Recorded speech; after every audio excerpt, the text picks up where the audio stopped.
Olá, eu sou o Ruto Marques, muito bem-vindos ao meu canal. Hoje temos mais um dia de conversa, é verdade, a tal amena cavaqueira que eu costumo chamar esta rubrica. E hoje trago-vos alguém que eu entendo que ele é muito responsável por nos fazer a todos rir imenso. Miguel se destaca! Obrigado, Ruth. Muito Como obrigado estás, pelo Miguel? convite. Obrigado. Obrigado a eu por teres aceitado. É um gosto enorme sempre estar aqui. Já não te vi há alguns anos. É verdade. E tu É estás bom. ótimo, e tu estás ótimo. E eu convidei-te Tem dias. exatamente porque já te vi em vários eventos onde participaste, em vários espetáculos. E é sempre bom ter alguém que nos faz rir ao pé de nós. É maravilhoso. Até eu fico contente quando consigo fazer rir. São aqueles momentos raros, mas olha, quando consigo é Isso também é espetacular. desafiante, não é? É muito desafiante e, sobretudo, muito gratificante. É. Eu tenho pena que pessoas não saibam saborear o quão é bom isto que nós entregamos às pessoas. Sim. Para nós é fantástico, é o que gostamos de fazer, mas o feedback que a gente recebe, toda aquela vibração que vem do público, pá, para nós é alimento para a vida. É fantástico. É, no Portanto, fundo, tipo, missão cumprida. eu sou um Tanto sortudo trabalho, não é? sim, por ter escolhido e por ter quase nascido para este mundo da comédia. Sou um sortudo mesmo. Olha, eu sou tua fã, gosto muito das tuas piadas e acho que é muito gratificante quando nós podemos privar com pessoas que nos fazem rir nos palcos. Sim. Nos palcos. Sim. E a questão que eu te queria colocar passa um bocadinho por aí. Hás de ter com toda a certeza, és um homem da comédia, és um homem do espetáculo, dos palcos, onde, enfim, as pessoas riem-se com as coisas que tu dizes da forma mais engraçada possível. Mas por trás de tudo isso há um outro Miguel, que as pessoas não conhecem tão bem, que há de ter, como qualquer ser humano, os desafios dele, no seu dia-a-dia. Como é que tu fazes essa gestão quando algo desafiante... Imagina que tens um espetáculo num dia e alguma coisa acontece que é desafiante e tu congelas. Pois, de facto, essa visão nunca chega à mente da maior parte do nosso público. Eles, por vezes, eles sabem, mas não estão atentos nem preocupados que nós temos, que a gente tenha outra vida por trás. Sim. E associam-nos sempre a alguém que é aquela pessoa bem disposta e que faz Está rir naquele 24 registro, horas não é? por dia. E, na verdade, nós temos o nosso lado, se calhar não é o B, é o nosso lado A, que é a pessoa normal que somos no dia-a-dia, em casa, em família, etc, etc, com problemas tal como têm todas as outras pessoas e com momentos de sérios, de empenho, de luta e pronto, e de muita responsabilidade. Que têm que ser levados com muita seriedade Claro. e todos nós temos esses Sim, sim. momentos. A questão é como é que tu, em momentos, como eu te disse há pouco, quer dizer, se tu de repente tens um espetáculo e acontece alguma coisa, um telefonema que te fazem com uma má notícia, ou simplesmente um stress qualquer que te aconteceu, tens alguma forma de ultrapassar isso para enfrentar Olha, o grande público? As minhas ferramentas, cada vez que eu tenho um problema, porque tenho uma chatice, porque tenho um problema qualquer para resolver, ou porque tive alguma coisa que me incomodou em cima da hora, eu gosto de ter sempre um momento de relaxamento. Esse relaxamento eu não tenho propriamente que estar sozinho. Às vezes sim, e faz muita falta sempre, nem que sejam 5 minutos antes de subir a um palco. Aqueles 5 minutos para mim são essenciais e não prescindo deles, senão corro o risco mesmo de correr mal. Mesmo que seja em convívio, eu procuro esse convívio, antes da subida a palco, de gente que eu sei que me vai dispor bem. Ok. E isso para mim funciona como uma terapia. Eu procuro gente que vai estar ali próximo de mim, às vezes são colegas meus, às vezes são técnicos, mas procuro estar próximo e ter conversas que me... Te elevem a vibração, que te fazem sentir Exatamente. uma energia mais positiva, não é? Isso para mim é a melhor preparação do que propriamente olhar mais uma vez para o texto e para o guião e não sei o quê. Essa preparação para mim acaba por ser superior, Sim. muito mais importante. Muito bem. Tu, nos espetáculos que fazes, geralmente são espetáculos ao vivo. Também fazes para a televisão, que eu sei. Sim. Mas o que é que te desafia mais? É o contacto direto com o público ou é através das câmaras? Sempre público. Não é? Mesmo que tenha... É uma adrenalina, não é? Mesmo que seja um misto de câmaras público, mas a mim eu não lido muito bem com câmaras sem público. Certamente é da minha natureza, mas não faz-me confusão. Aliás, eu valorizo imenso pessoas que fazem rádio, porque eu não me imagino falar sem perceber como é que está a ser recebida do outro lado a minha voz. Sim. Para mim é bastante confuso. Alguém que se sente confortável apenas atrás de um microfone. Sim, eu sei. Eu sei. Sabes que o Herman costuma dizer que fazer humor é um perigo. Fazer humor é mesmo um perigo, porque fazer humor é uma responsabilidade muito grande, porque nem toda a gente acha piada da mesma coisa que a pessoa ao lado. É um pau dois bicos. Já te aconteceu em algum espetáculo, sei lá, teres assim uma deixa, uma piada em que houve pouca receptividade ou nenhuma? Já te aconteceu isso? Sim, eu arrisco mesmo a dizer que se houver um comediante que diga ao contrário está a mentir, seguramente. Sim, às vezes a culpa pode ser nossa de arriscarmos demais para um público, um target que não é aquele que ele está. Não é? E às vezes a culpa, acho que nem se culpa ninguém. Quantas vezes é o ambiente em si que não está adaptado para receber comédia naquele momento. E como é que tu lidas com isso? Isso acontece muitas Como é que vezes. Ou seja, temos material mais que testado. Resultou aqui o lado A, B, C, com um público de várias faixas etárias. Resultou em todo lado. Nós vamos para cima do palco com aquela confiança que aquilo certamente vai mesmo dar certo. E o ambiente não se proporciona e vai tudo por água abaixo. E a minha questão é a tua parte, a tua gestão de emoção nessas situações. Deparas-te com isso. O que é que tu sentes e o que é que fazes para... Tenho que dizer outra piada porque está no alinhamento, não é? Porque isto é tudo feito com alinhamentos. Olha, na hora é um autocontrole. Nós temos que nos comandar, nos autocomandar, que isso é uma ferramenta que podemos falar mais à frente, que aprendi a fazê-lo e que tem muito bons resultados. E que temos de ter o domínio sobre nós próprios. Não podemos, não pode desabar tudo à nossa frente e achar que está tudo perdido.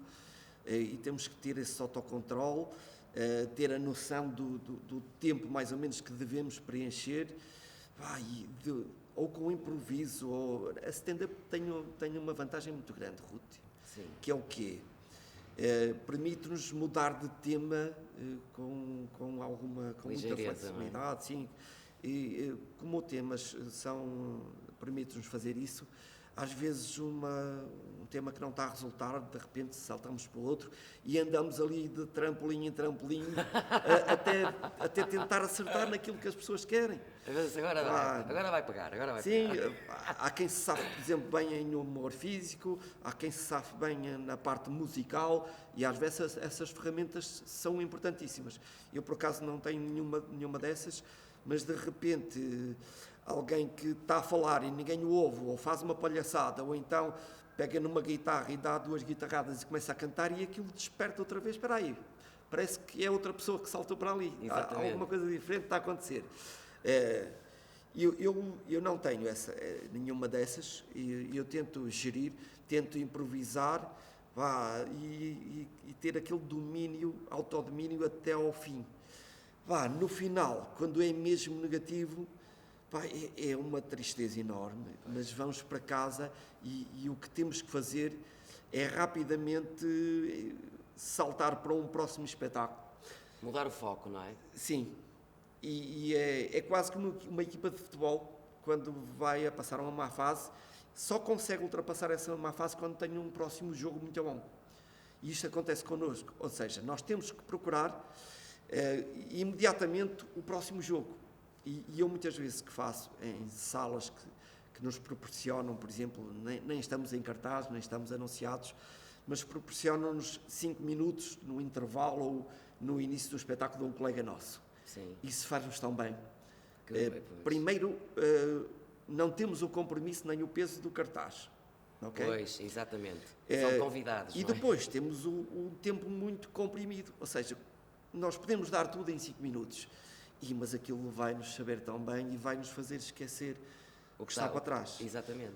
Naquela hora há mesmo exercícios físicos de controle da ansiedade que eu faço muitas vezes, uma coisa super básica que é o controle da respiração de um nativo que a gente faz, que deve respirar cá em baixo. Sim, abdômen. Esse tipo de respiração, de a gente controlar a ansiedade, parece que não, mas ajuda-nos bastante. Sabes que uma das coisas que eu também falo aqui no canal e que faço com pessoas mais chegadas, são momentos, e eu faço de manhã, é a primeira coisa que eu faço logo que saio da cama, são momentos respiratórios, um mesmo momento de silêncio, Sim. que é o tal chamado silêncio intencional. Sim. E nesse silêncio intencional eu faço a tal respiração pelo abdômen, sempre pelas narinas. Sim. E isso parece que não, mas reequilibra todo o sistema orgânico que nós temos e nos dá uma clareza para o resto do dia. Sim, até comigo resulta, quando a gente se concentra em fazer com que esta respiração não seja apenas oxigenação dos pulmões, fazer com que isto circule e que faça aqui quase regenerar o cérebro. Sim, exatamente. É um exercício que pensem o que quiserem e até pode ser só psicológico, mas que resulta. Comigo resulta. Contigo e com todos. É quase que uma limpeza que a gente faz interna e depois manda a sujidade toda cá para fora. É um reequilibrar Isso é um exercício que deve ser feito e não é só connosco que temos a pressão de palco, toda a gente tem pressões. Sim, claro, não é só nos palcos que existe. Problemas pessoais. E uma coisa que eu gostava muito de falar, Ruth, que eu tive essa experiência, é precisamente do autocontrole. E faz muita confusão. Tenho até pena de pessoas que não conseguem dominar um estado psicológico de depressão. Pois, sim.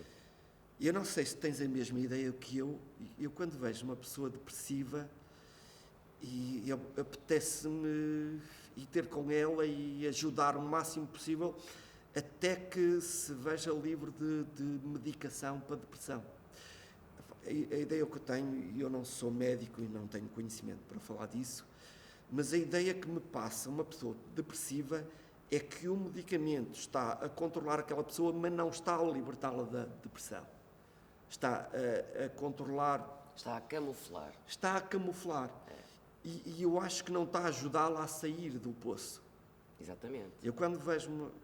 Eu digo isso porque já fui medicado para isso, e eu não consigo libertar-me e criar energia dentro de mim quando há um medicamento que me dá sono e que me faz estar sentado e que me faz estar a dormir. E eu precisava em piloto automático, não é? Exato. Eu precisava exatamente do contrário. Sai daí, levanta-te, sai do sofá ou sai da cama, vai para a rua, fala com as pessoas, arranja um trabalho e sente-te útil. Exatamente. Eu acredito que em certa altura esses medicamentos, a maior parte são químicos, que sejam mesmo necessários para passar ali uma determinada fase.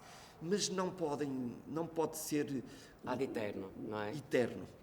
Tem que haver um momento da nossa luta, da nossa autoajuda. Exatamente. E eu passei por essa fase, Ruth. Passei por essa fase e como é que eu tenho de explicar isto? Isto é uma luta contra nós próprios. É uma luta contra o nosso cérebro que nos comanda. Sim. Nós temos um comandante, temos um patrão, que somos nós próprios, ou seja, que é o nosso cérebro. E então como é que a gente vai... Vão se perguntar aí em casa. Então como é que a gente manda numa coisa que manda em nós? Aí é que está a dificuldade e é que está a barreira que toda a gente tem que lutar para ultrapassar. Agora, é difícil, mas não é impossível. Pois não, Porque eu pois consegui, pelo que me falaste já Sim, eu ali no também passei backstage, por isso. tu também conseguiste, e eu tenho tido contacto com montes de gente que consegue. E não somos super-heróis que aqui estamos, somos uma pessoa normal, mas que se determina a ultrapassar um obstáculo. Cria um compromisso com ela própria, não é? Ruth, eu já tentei por várias vezes ajudar pessoas e qual é a minha maior dificuldade, e às vezes a melhor ferramenta é negar a ajuda, que é quando elas pedem ajuda, mas no fundo o que eu sinto é que elas não Acomodam-se, não é? querem ser ajudadas. Pois, O isso que elas acontece no muito. fundo querem nos passar lamechices a dizer que estão mal, que não estão bem, que não conseguem, mas no fundo não querem ser ajudadas. Elas querem passar a vida Na a vitimização, queixar-se. não é? E não façam isso, por favor. Quem estiver numa fase dessas, aceitem a ajuda, mas queiram vocês mesmos ajudarem-se. Porque só assim é que vão ter a ajuda de terceiros. Quando vocês acham que precisam de ajuda, mas são as primeiras a relaxar e levanta daí, não consigo. Não, conseguem. Quando apanharem uma mão estendida, agarrem imediatamente essa mão, porque é quase que um cumprimento de mão. Exatamente. Eu cumprimento uma pessoa, eu tenho ali 2, 3 segundos, se a outra pessoa não me estende a mão, logicamente Vais-te embora. eu vou-me embora, Claro. ou não cumprimento mais. Sim. Portanto, esta é a ajuda igual. E agora digam-me, o que aconteceu comigo foi eu tentar e conseguir dominar o meu próprio cérebro, que é eu convencer o meu cérebro, depois de teimar contra ele, depois de fazer várias práticas, vários exercícios, eu consegui convencer o meu cérebro que eu é que estava certo e não a minha cabeça. Isso é que é difícil. É chamada convencer mente o nosso racional. patrão que ele quer nos dar uma ordem e a gente diz, não, eu não vou cumprir a tua ordem. Sim. Eu vou fazer o que eu quero e no fim da minha tarefa vou convencer o meu patrão que eu é que estava certo. Pronto, é mais ou menos isso. Sim, sim, sim. E É a a partir mente daqui, racional, é chamada pronto. mente racional, não é? Sim, eu tentei de uma forma comunicativa, Sim, se calhar sim, mais sim, fácil sim. de passar. Sim, é verdade. É- Mas é é essa esse ideia. lado que nos comanda.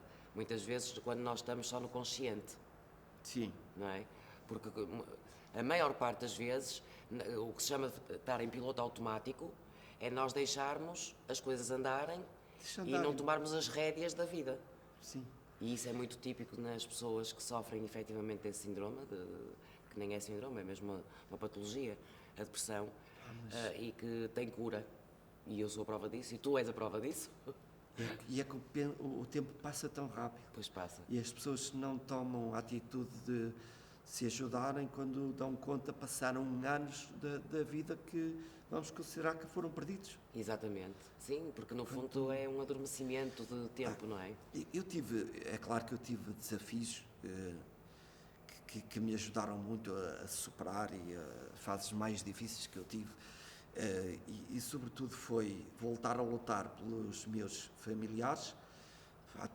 Tinha e tenho 2 filhos, na altura eram bastante mais pequenos.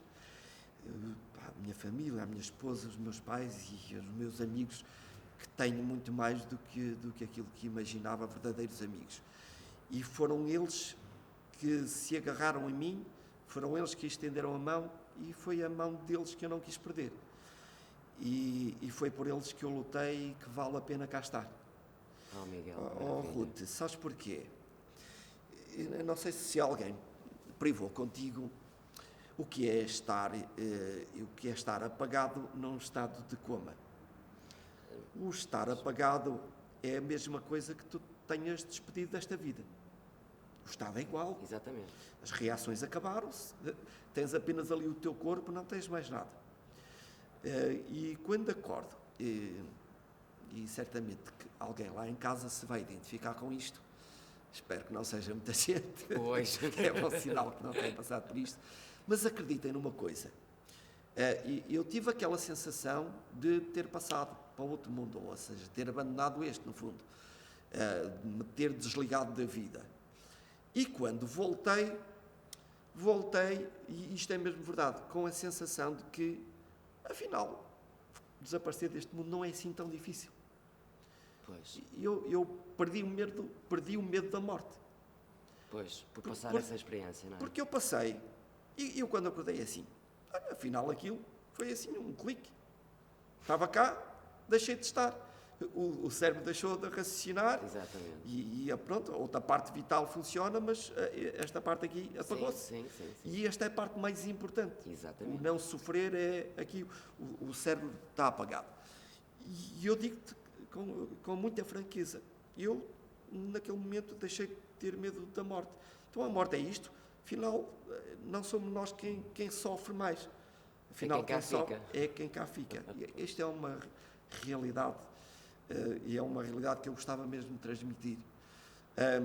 E eu acabo com outra conclusão, que é voltar. E eu tive este pensamento, que foi, eu vim para aqui mais condicionado, na altura que estava, mas bastante condicionado para esta vida. E quando me contaram tudo, do despertar do coma, Miguel, olha, aconteceu-te isto, e as tuas condições são estas, tens todas estas limitações, e o que eu mais detesto nesta vida, Ruth, é não ter a independência. Pois. O que mais me custa a mim não ser, eu era uma pessoa totalmente independente e de repente porem-me limitações, aquilo foi o que me causou aqui um caos aqui na minha cabeça. E agora eu digo-te uma coisa, quando me disseram, fizeram-me todo aquele relato, no momento, eu sei que foi um pensamento muito egoísta, porque pensei só em mim, mas foi, porque é que não me desligaram as fichas, porque é que não me deixaram ir? Pois. A minha responsabilidade neste mundo tinha passado, eu tinha sido uma pessoa feliz e tinha acabado uma fase da minha vida. Olha, se calhar o melhor da minha vida já passou a minha juventude, passou a fase que vi os meus filhos a nascerem, passei a fase que conheci os meus pais até ao fim, por aí. Sim. Ou seja, foi tanta coisa boa que ficou para trás que para mim era mais fácil não viver a segunda fase da vida. Ok. Que é, os meus filhos vão ser independentes, vão se desligar de certa forma de mim, os meus pais um dia vão ter que partir e eu vou ter que lutar o resto da vida de uma forma com dependência de alguém. E então é assim, eu não quero isto para mim. Claro que sim. E houve ali aquele flash de eu não quero viver mais. Sim. E isto foi muito duro. Então, isso foi o maior desafio da tua vida. Então eu digo-vos, quando eu ouço aquela expressão, Miguel, quando eu voltei para casa, Miguel, o importante é cá estar, estás assim. Eu tinha muitas mazelas, mesmo físicas, eu estava um bocadinho desfigurado. E pronto, ainda tinha algumas marcas, mas na altura eram bastante mais feias. Assim. Sim. Mas estás lindo, sabes? Não. Aliás, o que me custou menos é que eu já não era muito bonito. Oh, meu Deus, pronto. Assim, pronto. Não, é verdade, já uma pessoa senti normal. humor. Era uma pessoa normal. E eu digo-te, Ruth, não vale a pena, que me dizem assim, Miguel, o importante é estares vivo. Não. Eu não concordo com essa frase, sim, que eu ouvi centenas de vezes. Eu percebo. O importante é estar vivo e querer viver. Portanto, o estar vivo, para estar cá, passar um tempo num sofá ou numa cama, só a contar os dias, só para dizer que vivi até aos 80 ou 90, não, isso não vale nada. Isso não é viver. É viver, vida, mas não é viver. É estar cá, com objetivos de vida, lutar por essa vida e por esses objetivos. E eu tinha-os, eu tinha a obrigação de continuar a acompanhar os meus filhos até que sejam dependentes. Independentes. Sim. Portanto, eu tinha que lutar por eles porque eu é que os trouxe para esta vida, juntamente com a minha esposa. Eu tenho essa responsabilidade de acompanhar a esposa, de acompanhar a família, de acompanhar os amigos, os verdadeiros amigos que iam sentir a minha falta. E eu hoje estou muito grato por todos eles e esse esforço foi também por eles. Portanto, obrigado à família e aos amigos, que foram vocês que me deram essa força para eu estar cá com um objetivo de vida. A segunda, são muitas responsabilidades. Quais são ou quantas são? As que a gente quiserem ou que conseguirem. Claro que sim. O objetivo de voltar ao trabalho, o sentir-nos ativos, faz-nos estar aqui com outra saúde mental. Nós podemos conseguir, podemos ter aqueles objetivos que são importantes, objetivos solidários. Eu, entretanto, abracei aí alguns objetivos com uma marca de solidariedade muito forte, na Guiné-Bissau, por exemplo, através de uma associação que tenho muito carinho por eles, e eu percebi que havia ali uma ajuda mesmo muito pura. Grande, sim. Gente que prescindia do trabalho, gente que pagava do bolso a viagem para lá estar, prescindiam de férias, de gozo de férias, para estar nessas férias a ajudar terceiros. E eu disse, esta ajuda é genuína, e eu juntei-me a eles, pá, e foi feito lá um trabalho lindíssimo de ajuda, de acompanhamento escolar, inclusive a montagem de parques infantis, coisa de criar bases importantes, e neste momento está a ser dado até a continuidade, que é aquela gente é pobre, mas a maior ajuda que a gente lhes pode dar é base para que um deles amanhã possa ser até o presidente daquele país. Porque ajudar um pobre só a alimentar, porque passa fome, é importante. Mas não é tudo. Mas não é? o importante, Não é mais porque aquela gente não tem. Eu dei o exemplo da Guiné-Bissau, mas há muitas terras e países que precisam da ajuda de cultura e a base de sustentação para que mais tarde sejam eles a comandar um país, a comandar uma organização dentro do país deles. E aí sim, daqui a uns anos vai demorar, mas daqui a uns anos eles sabem o que querem construir no país. Porque só ajudar a fome é importante, claro que é. É um desespero haver países. E não ter o que comer. Mas sim. depois disso, o segundo passo é dar-lhes ferramentas para que sejam eles a comandar aquele país e que sejam eles a ajudar os irmãos, os netos, os bisnetos. Sejam autónomos, não é? A serem autónomos, a não precisarem dos chamados países de primeiro mundo a ajudar os de terceiro. Não. Queremos que eles venham a ser países de segundo mundo e mais tarde de primeiro mundo. E essas ferramentas são importantes. Pois são. Pois são. Ruth, eu dou-te um exemplo. Que nós andamos a lutar contra a reciclagem, por exemplo, do plástico. Sim. E vivemos aqui uma luta à recolha de plástico. E depois vamos para esse tipo de países que nem sequer há serviço de recolha de lixo. Como é que tu vais... mais de plásticos só, não é? Como é que tu vais, quando não há a recolha dos outros lixos, o lixo orgânico, pá, que não é se calhar tão problemático, mas não há recolha de lixo. Então, tu se fizeres uma pesquisa, a quantidade, por exemplo, de plástico que vai para o oceano, não adianta uma luta isolada da Europa ou da América para que essa reciclagem seja feita. Sim. Quando tu vês o que vai desaguar ao oceano, a maior parte vem de países mais pobres, porque não têm formação, Sim. não tem ninguém que lhes diga, e mesmo que tenha, a culpa não é deles porque não têm meios. Pois, não adianta dizer, ponham aqui neste ecoponto quando não há ninguém para levantar. Portanto, olha, eu estou a abraçar projetos e isso é para mim... Isso enche-te por dentro, não é? Sabes porquê? Porque me faz sentido estar nesta vida realmente. Exatamente. Portanto, vivam esta vida, é um recado que eu adorava dar lá para casa, vale a pena estar nesta vida? Vale, com objetivos de vida. Estar nesta vida para estar no sofá sentados à espera que venha o nosso fim, não, isso... Ou que venha ao nosso salva-vidas, não é? Não vale de nada, mesmo que vocês tenham dinheiro na vossa conta para viverem o resto da vossa vida, se não tiverem... Objetivos.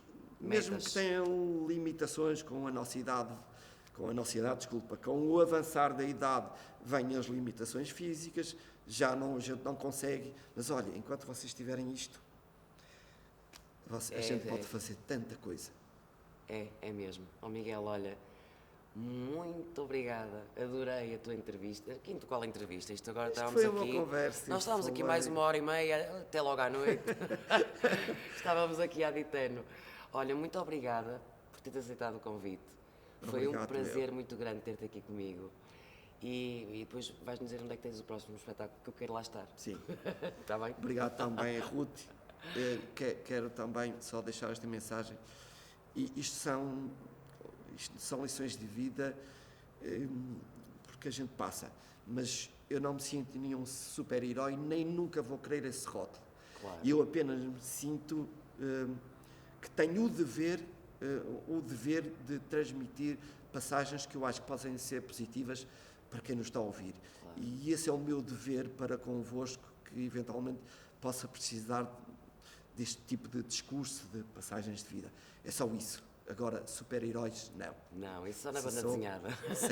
sem capa. E estão a abrir os espetáculos, os próximos espetáculos. Vou estar hoje, mas isto não vai a tempo. Não, mas entretanto, vão haver. Estejam atentos ao meu Instagram, Facebook, Miguel 7 Estacas, que eu vou lá publicando tudo. E as pessoas podem acompanhar.